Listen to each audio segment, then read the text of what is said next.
ګوره په پاکستان کې قسم قسم سیاستدانان دي.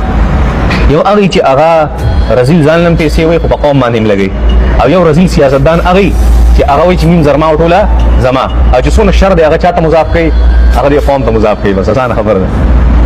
هغه طرف ته راړي، څونه شر دی دې طرف ته راړي، څونه خیر یې خپل طرف ته راړي. دا قوم د سیده کنه، دا قوم سمود داسې وو چې ټول مين زرما ټوله زما او نور شر هغه داخل.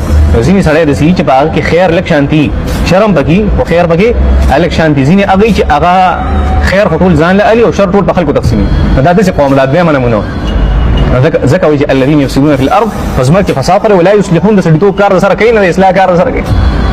دا فرق ویږي. نو الذين خلق اسراف کوونکي يفسدون في الارض فزمت فساد پر ولا يصلحون. دا ډېر لوی سبق دی سبا. خدا خپل سبق نه راځم چې موږ لپاره په دې کې ډېر لوی هدایت دی.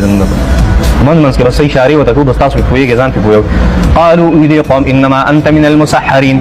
قالوا دي قوم د حضرت صالح علیه السلام انما انت من المسحرين. انما انت بشک چې کنه من المسحرين. پتا هو چې جادو کړي دماغ د کار په دا تسوي دنیا ته په دې دنیا کې مونږ راغلي دي لپاره ازه چې څوک مزه والو دي دنیا نه ته مونږ تسوي چې دا اسراف مکوي او دین خپل ځان نه وساته اسی داسې وکولي مزغو د کار په مزغو د کار چټ په ته ځان علاج به ټیک نه.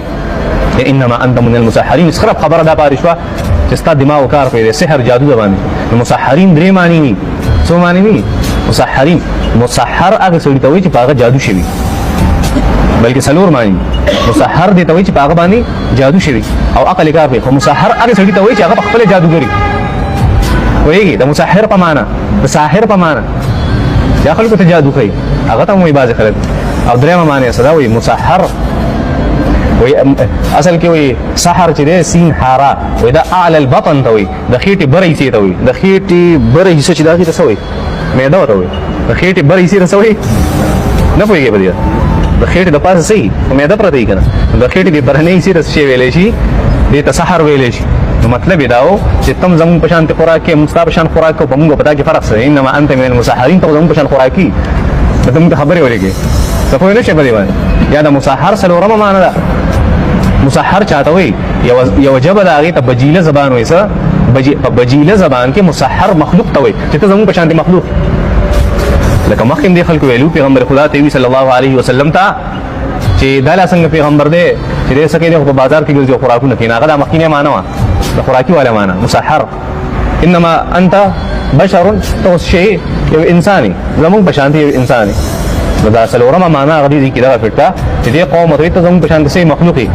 انما انت من المسحرين. انما انت من المخلوقين. ځکه په بجیله زبان کې مسحر سره وي هغه مخلوق ته وي.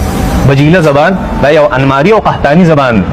انماری او قحطانی هغه قوم د داغي نسبت عدنان ته کولې شي کوم د نبی اسلام په نیکونو کې محمد بن عبد الله بن عبد المطلب بن هاشم بن عبد مناف بن قصي بن كلاب بن مرة بن كعب بن لؤي بن غالب بن فار بن مالك بن نذر بن كنانة بن خزيمة بن مدركة بن إلياس بن مزر بن نزار بن معاذ بن عدنان.